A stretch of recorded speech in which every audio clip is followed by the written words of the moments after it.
listening to KXCR 90.7 FM, Florence, Oregon.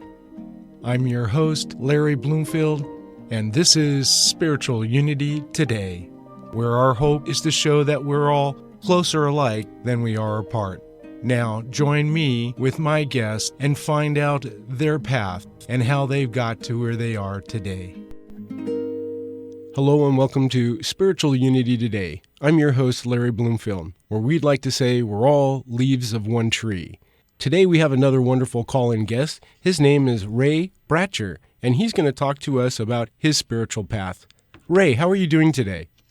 Great, Larry. Thank you for letting me have this minute to talk on your program. Well, it's awesome. We always enjoy the fact that somebody's willing to bare their soul to us and talk about their spiritual path. It's a wonderful thing to learn about how someone has found spirit and where it's taking them.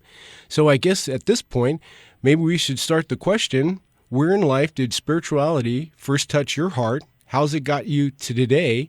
And where do you see yourself going with it? And hopefully, if we have time at the end, you could leave us with a word of wisdom. Well, I really liked what you said at the very beginning about we're all leaves from one tree, because I've just realized more and more that there is unity. We are all a part of the one, and we all can learn from each other. Mm-hmm. So, and I think one of the things that's good about a program like yours that you were talking about is that by sharing my spiritual path, people can be shown that they're not weird. Everybody thinks they're the only ones having any kind of a spiritual path, and they don't want to talk about it. They don't want to bare their souls. And so when they find out that it's a lot more common than they have been led to believe or than they might have thought growing up, I think it's really helpful. Yes. And, my spiritual path, it's really strange. I've been on one for as long as I can remember. Mm-hmm. As a child, my parents believed strongly in education, and so they had all kinds of books at home, and I was reading Plato when I was 6. Wow. And by the time I was 7, I had decided, if you don't know whether or not God exists, and if God does exist, what does God want you to do with your life? Until you have figured that out, anything else is a waste of time. Oh, my. So that was a tall order for a 7-year-old. Yeah. But they weren't super religious, but this was in the South, so we got sent to the Southern Baptist Bible church and Bible school, mm-hmm. And they didn't go. My parents didn't go, but they sent my brother and myself, and I just sort of fell in love with Jesus. I came to a really strong spiritual feeling about Jesus was going to show me what I'm supposed to do with my life, mm-hmm. And I at the same time, I'm reading this Bible and I'm hearing the preacher, and I'm noticing some discrepancies between the loving God of the New Testament and the punishing God of the Old Testament. Like Mark Twain said, God really mellowed out in his later years. and so, yeah. And then I read that Thomas Jefferson had his Jefferson Bible, where he just cut everything out of the New Testament except the actual words of Jesus. So I started concentrating on those and came to the conclusion that there was the central core teaching of Christianity was love. Very nice. And and I've had lots of mystical experiences. I don't know, at one point in my life, I was 8 or 9. Mm-hmm. For some reason, I came to the conclusion that I was going to die that night. Oh my! There was nothing wrong with me. I wasn't sick, mm-hmm. But I was my heart was racing from fear and anxiety. Yeah, and I just was convinced I was going to die. Again, because my parents were into education, they had all kinds of magazines. One of them was Reader's Digest, and I had just read a couple of days earlier a story in Reader's Digest about terminal ward for children in a hospital where the children were all very, waiting to die, basically. And the nurses would tell them that you hold your hand up And if you pass during the night, Jesus will take your hand and take you to heaven. Wow. And so I was totally convinced I was going to die, so I did that. I held my hand up. Mm-hmm. And this is my first mystical experience of my life. Jesus actually it physically appeared in my room and told me he would always be with me. Nice. And so I don't know if I was dreaming. I was like 8 years old, and I don't know if I was dreaming. It seemed very real. Mm-hmm. And I just had the sense that, yes, he was going to be with me. Very good. And so that led to basically devoting my life to a quest for being a seeker and seeking union with God, finding out what is the true path, eventually coming to realize there is no true path. They are all true. They're just different roads to the same destination. Nice. I mean, my Jesus was not a particularly dogmatic guy. He, as I began to develop, I realized that I needed to learn meditation. Mm-hmm. Just kind of a, well, I mean, so I started. I started to have these kinds of experiences, and I'm looking, in my tradition, and they didn't seem to have much information about those kinds of experiences. Later on, I found out that actually, Meister Eckhart and what's his name, Joseph Bonamy, something like that. He made shoes, and he had all kinds of mystical experiences. So there is a tradition that, but I was unaware of it at the time. We didn't have Google. Mm-hmm. And I like to joke that it seems like when the Southern Baptists as Protestants broke off from the Roman Catholics, the Roman Catholic Church and the Greek Orthodox separated. Yeah. It seems like the Roman Catholics got all the scholars and the Greek Orthodox got all the meditators. So it seemed like we're going to have to. So I actually went to a Greek Orthodox church. I looked him up in the Yellow Pages and found the father there and asked him about teaching me methods of meditation. Yeah. And he was only willing to do it if I would become a Greek Orthodox and marry one of the eligible young females in the church. Wow. So I'm like looking for the door, right? Thanks. And then actually Jesus spoke to me again. It's not like words, but it's like an intuitive feeling, and told me to go learn meditation from Tibetan Buddhists. And I got guided to Sangha in Richmond, where I lived, and then eventually wound up in New York at Wappinger Falls with Lama Norla, who was a meditation retreat master for Kalu Rinpoche. And so I was very upfront with him. I told him, I'm not going to convert, because I was thinking, I'm thinking this is what he's thinking. I'm not going to convert to Tibetan Buddhism. Mm-hmm. I'm a Christian. I want to stay a Christian, but I want meditation. But I told him, Jesus came to me and told me to come here and learn meditate. And he's like, that's wonderful. You already have your yidam, which in Tibetan Buddhism, they do a practice where they visualize a deity. Sometimes it's one they feel a special affinity for. Sometimes it's assigned to them by their teacher, but whatever. And that's called yidam, your own individual deity that you can, after, you spend weeks and weeks and weeks, it's not months or years, meditating and visualizing to try to have this deity appear to you. Mm-hmm. And he was saying, I already had my yidam. He thought that was wonderful. Yeah. And then he told me, he said, I'll tell you, he said, this is not through a translator, but he said, Kalu Rinpoche one time told me that, Buddhism isn't really a religion. It's really just a collection of meditation techniques. Mm. And then he said, and something else. He said one time he was going to bed, and it was very, very late, and the light was on in Kalu Rinpoche's room. He stuck his head in to see if there was anything wrong or if he needed something. Mm-hmm. And Kalu Rinpoche was reading the Bible. And so after a few minutes, he realized the other guy was there, and he raised his head up and he said, this Jesus, he was a very good Buddhist. And so he said he had no problem with me learning the meditation techniques and applying it to my Christian religion. He thought it was wonderful if it would make my religion better. And so that's when I started, like, combining meditation with prayer, and I would do the techniques, and sometimes it would be Jesus and Mary, sometimes, it would be Chenrezig and Tara.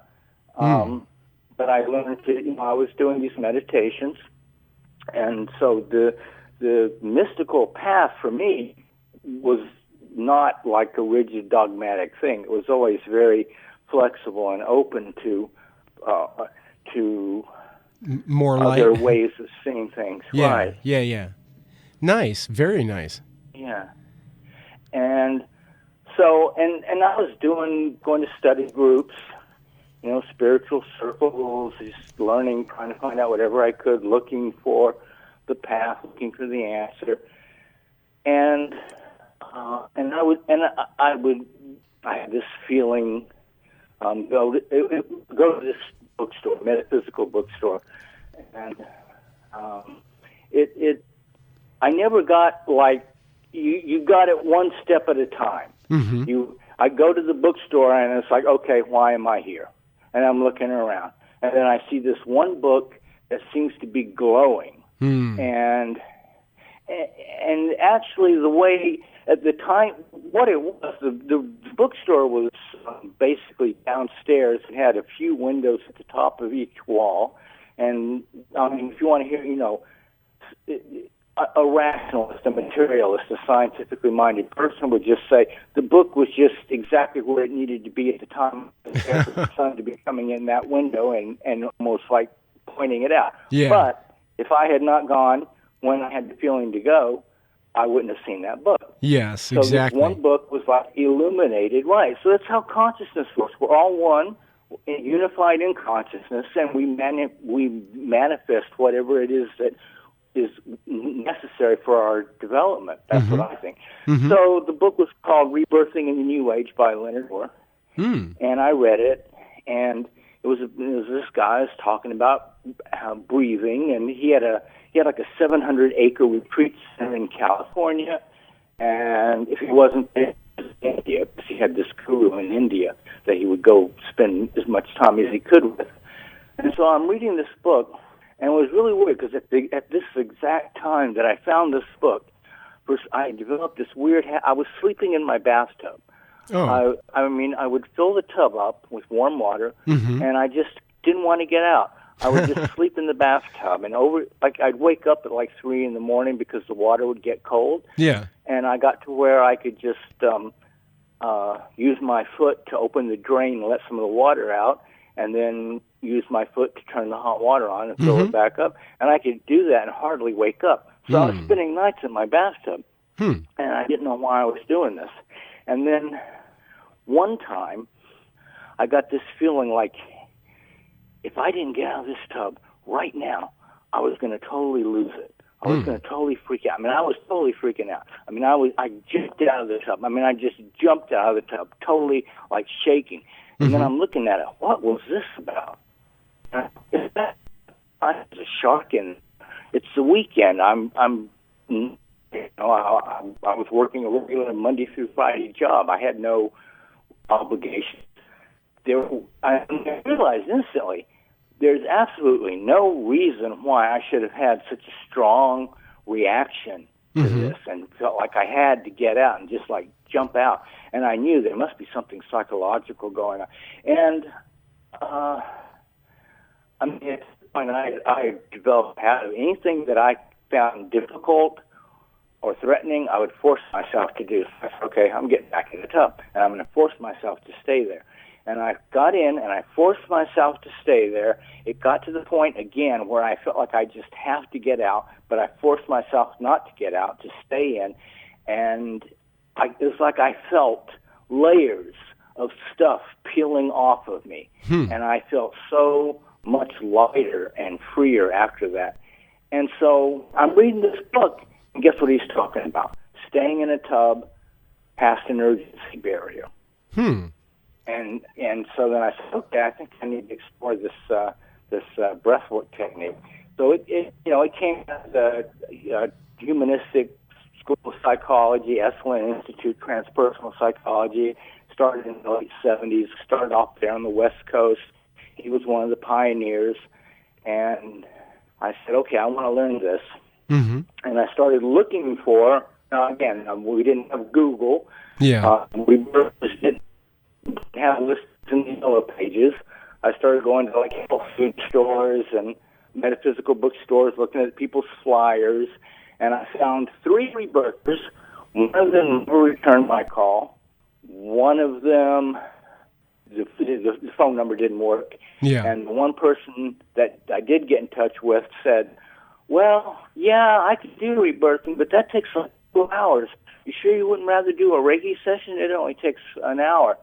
And, if I'm going to do my rebirthing session with somebody, I want them to be excited about doing it, right? Yeah, so yeah. I was like, okay, thanks, but no thanks.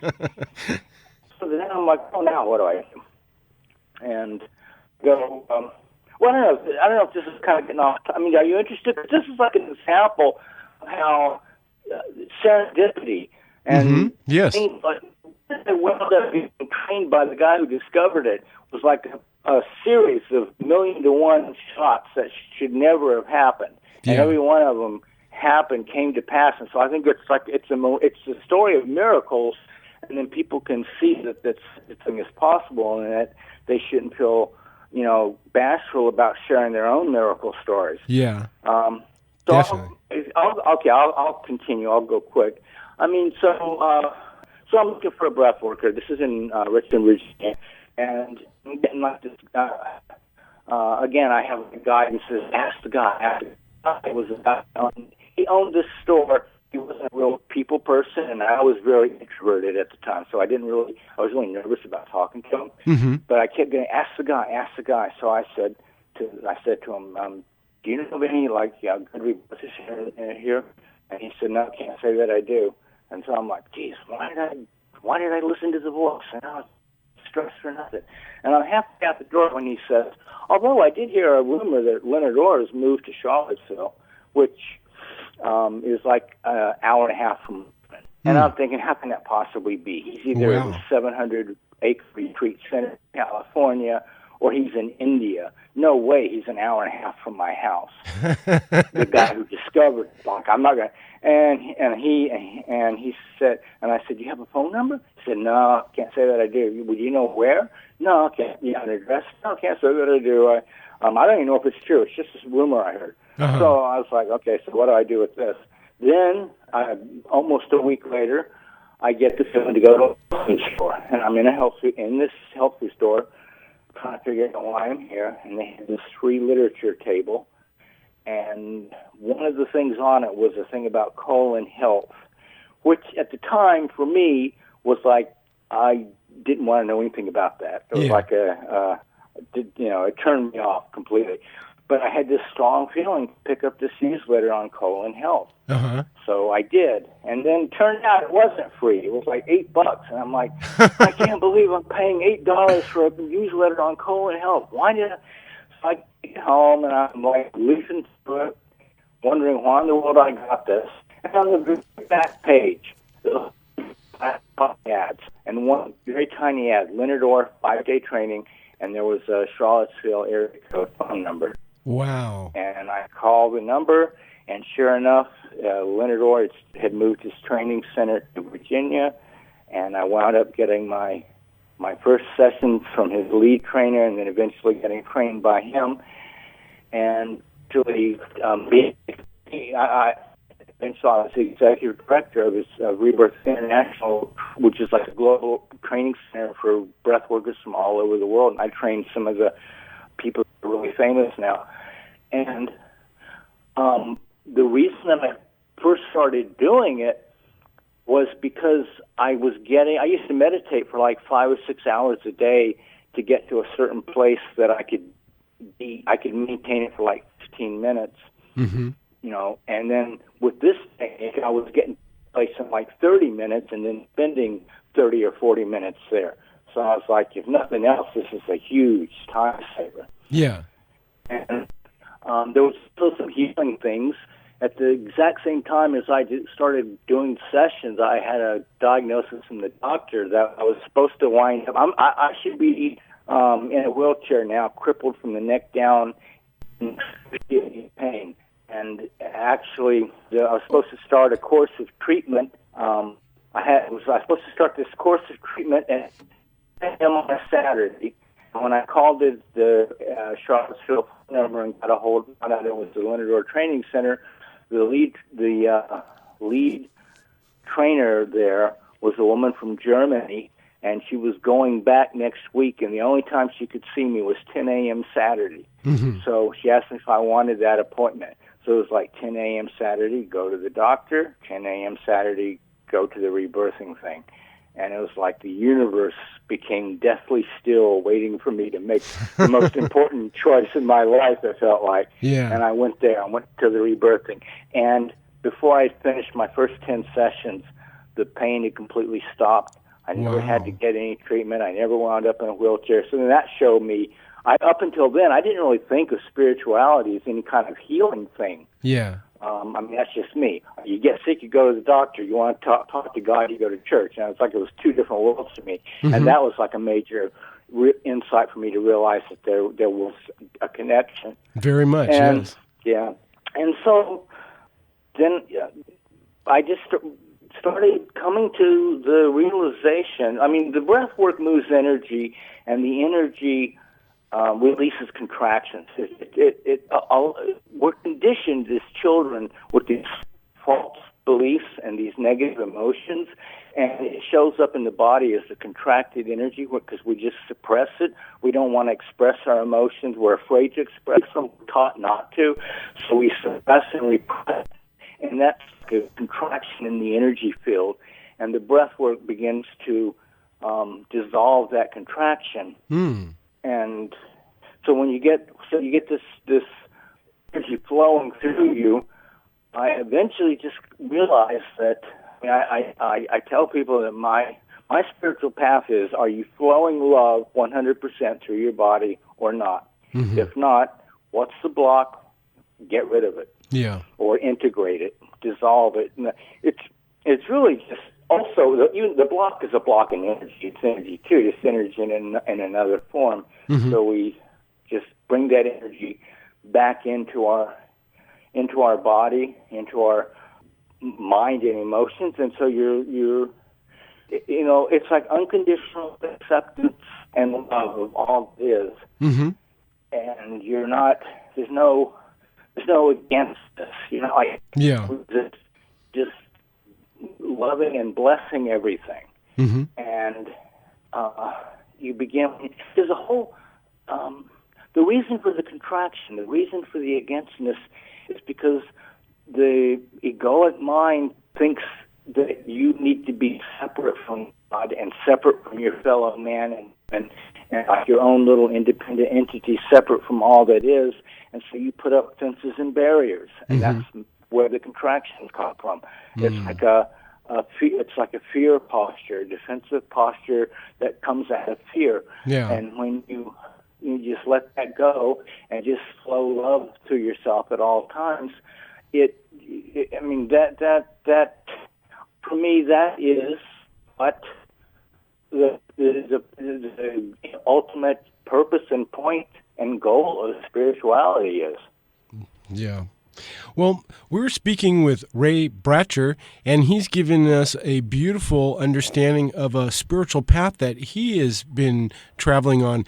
And I can't thank you enough for giving us a call and talking with us about your spiritual path. And before you go, do you think you could leave us with maybe a phone number or a website that maybe people could further their knowledge on this a little bit more if there was some interest? Sure. They could call, or I guess these days everybody texts, so I think your text would work too, whatever. Uh-huh. My phone number is area code 340-220-1614, and that's in the U.S. Virgin Islands. It's not an international number. People probably have never heard that area code before, mm-hmm. but we're actually a part of the U.S. The U.S. flag flies here. We get U.S. mail. Mm-hmm. So it's a U.S. phone number, 340-220-1614, 1614. I'm pretty sure something historically significant happened in that year, but I haven't I haven't looked at it. It just sounds like one of those years. A good you year. learn in school. Yeah. Yeah. And or they could email me at sacredbreath108 for the number of beads in a mala. It's supposed to be a what is it called? Auspicious number. Sacredbreath108 at Gmail. I have my website is it's a word. I'm not like a big marketing person, but I have a Sacred Breath Freedom WordPress.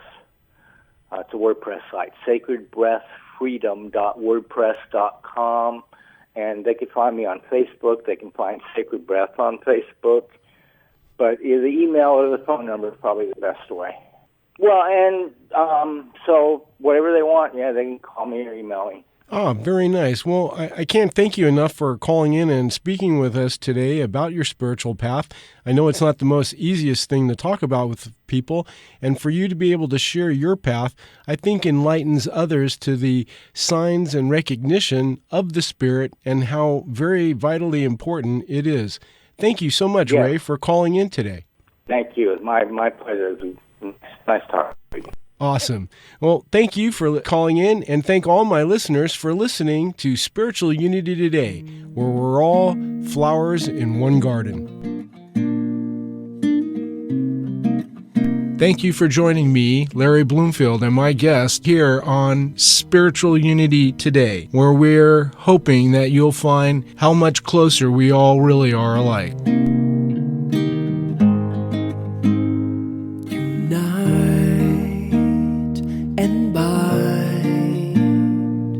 Together the hearts unite and bind. Together the hearts.